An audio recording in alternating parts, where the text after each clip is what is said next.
आइए जानते हैं आज की कुछ अंतर्राष्ट्रीय खबरों को। पहले एक नजर आज की हेडलाइंस पर। चीन ने भेजे खामनेई को हथियार, ईरान पहुंचे ड्रैगन के 3 मिस्ट्री कार्गो प्लेन। हाथ मिलाया, कान में भी कुछ कहा, पीएम मोदी ने उपेंद्र कुशवाहा को दिया बड़ा सिग्नल। इजरायल के जंग के बीच ईरान ने फिर खोला एयर स्पेस, अपने ही विमानों से आज 1000 भारतीयों को भेजेगा दिल्ली। राजा रघुवंशी मर्डर केस, सोनम जिस टैक्सी से गाजीपुर पहुंची थी उसके ड्राइवर से पूछताछ। अब सीएम योगी ने किसे लिया निशाने पर। ईरान इजरायल की जंग में कूदा तानाशाह, ट्रंप नेतन्याहू को दे डाली चेतावनी।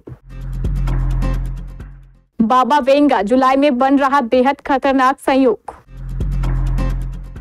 अचानक शेयर बाजार बम, सेंसेक्स 1000 अंक उछला।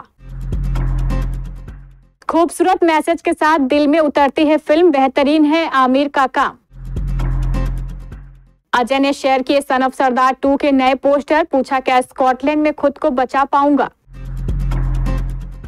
इजराइल ईरान युद्ध में चीन ने भी क्या चुपचाप एंट्री कर ली है, क्योंकि पिछले कुछ दिनों में चीन के 3 कार्गो प्लेन ईरान पहुंचे हैं। हालांकि इन विमानों का रूट संघाई इत्यादि से लफ्ज़बंद था, लेकिन मिड एयर इन एयरक्राफ्ट ने अपने ट्रांसपोर्टर्स और सेंसर स्विच ऑफ कर दिया और ईरान की एयर स्पेस में पहुंच गए, जबकि जंग के कारण ईरान की एयर स्पेस बंद थी।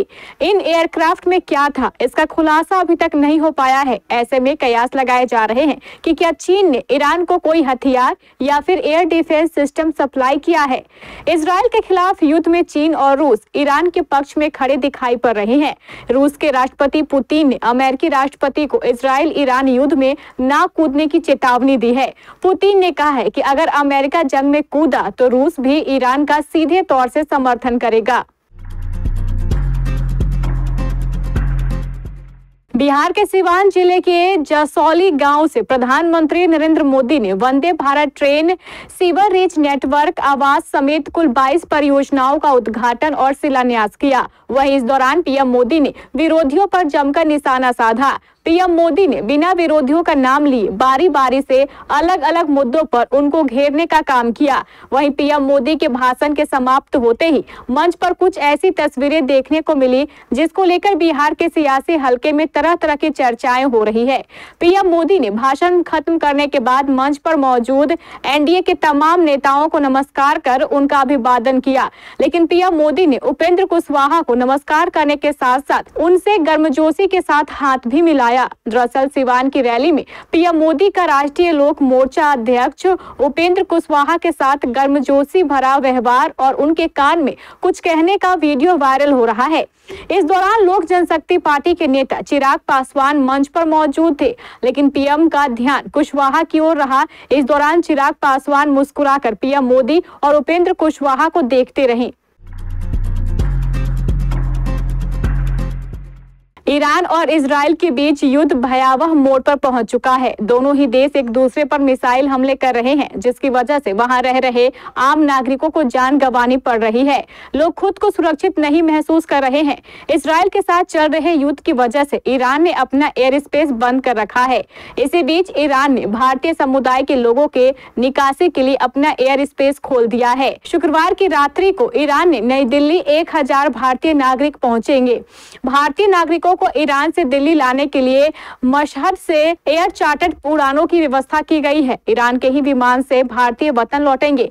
ईरान के स्थानीय अधिकारियों ने पुष्टि की है कि जो लोग भारतीय ईरान छोड़कर जाना चाहते हैं उनके लिए चार्टर्ड उड़ानों की व्यवस्था की गई है।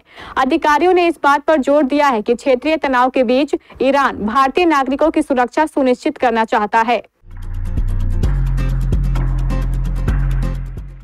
राजा रघुवंशी मर्डर केस की जांच शिलांग पुलिस तेजी से आगे बढ़ा रही है। सोनम जिस टैक्सी से इंदौर से गाजीपुर पहुंची थी, शिलांग पुलिस उसके ड्राइवर पीयूष से करीब 1 घंटे तक इंदौर के क्राइम ब्रांच में पूछताछ की।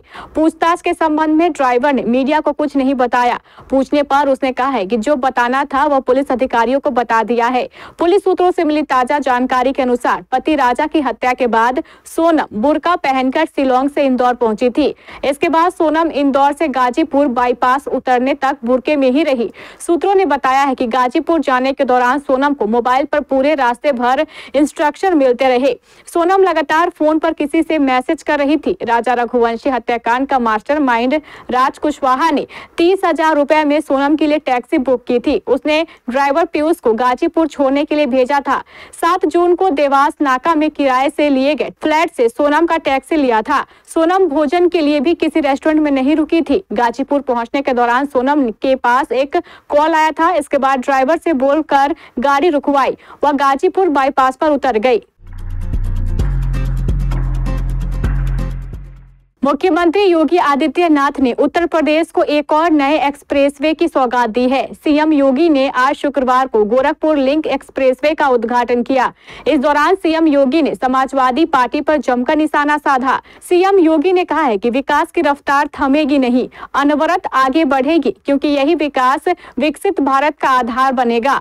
आत्मनिर्भर उत्तर प्रदेश और आत्मनिर्भर भारत का आधार बनेगा। वहीं सपा पर हमला बोलते हुए सीएम योगी ने कहा है कि मुझे बताओ, आपने मुख्यमंत्री को यहां से चुनाव जिताने के भेजा था, वो विश्वविद्यालय नहीं दे पाए, पूर्वांचल एक्सप्रेसवे नहीं दे पाए, कितना बेवकूफ बनाया था।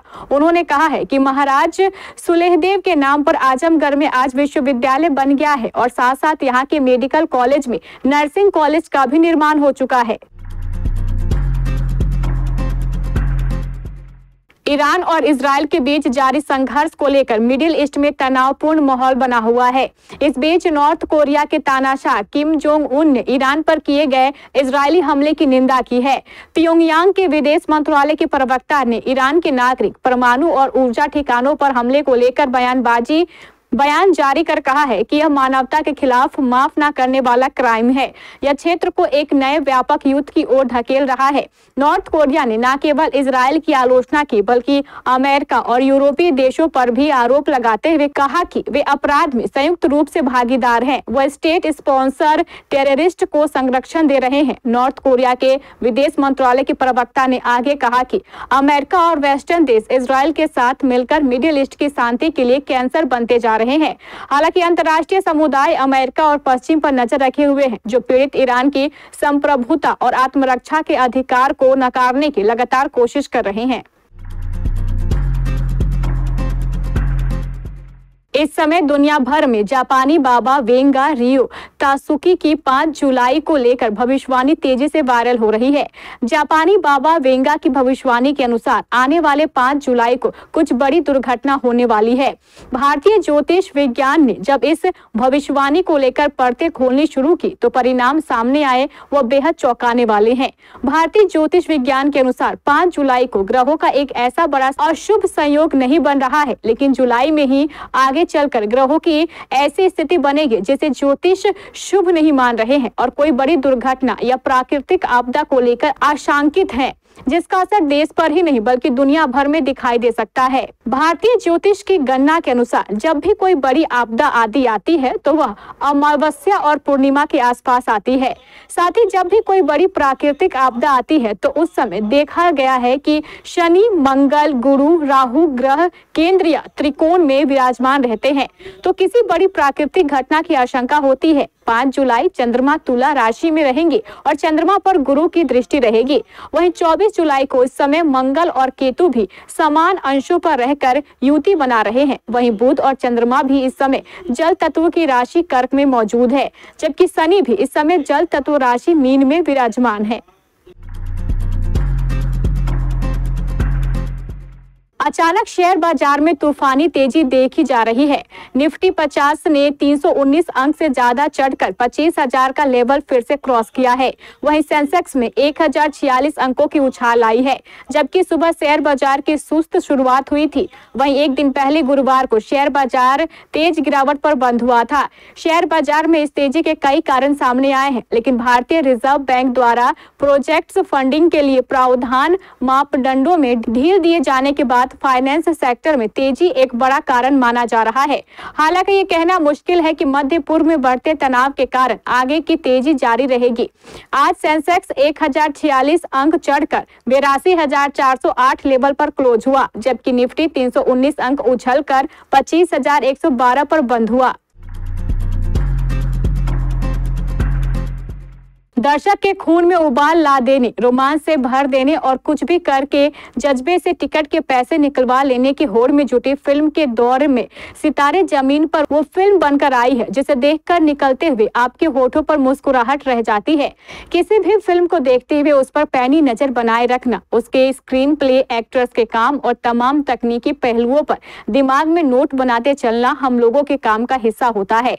लेकिन कभी कभार कुछ ऐसी फिल्में बड़े पर्दे पर हमारे सामने उतरती हैं जिन्हें देखते हुए पता नहीं चलता कि दिल ने कब दिमाग को उठाकर पिछली सीट पर भेज दिया है और स्टीयरिंग अपने हाथों में ले लिया है। बौद्धिक अक्षमता वाले लोगों के साथ हमारे आसपास के लोगों का बर्ताव काफी शर्मनाक रहा है। ये मानने में कोई गुरेज नहीं होना चाहिए कि एक खास उम्र और सोशल सेटिंग में आने के बाद ही हम लोगों में अपने से अलग हर व्यक्ति के साथ कम से कम एक आम इंसान की तरह पेश आने की सेंसिटिविटी और समझ आई है। हालांकि आज के दौर में भी ये दुर्लभ चीज है ही और कभी कभार ही पाई जाती है।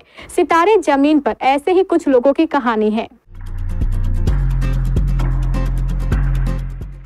अजय देवगन और मृणाल ठाकुर पहली बार सन ऑफ सरदार 2 में स्क्रीन शेयर करते हुए नजर आएंगे। हाल ही में इस फिल्म की रिलीज की तारीख का ऐलान किया गया है। फिल्म को लेकर फैंस काफी उत्साहित हैं। आज अजय देवगन ने फिल्म के 2 नए पोस्टर शेयर किए और कुछ ही समय में वह वायरल हो गए।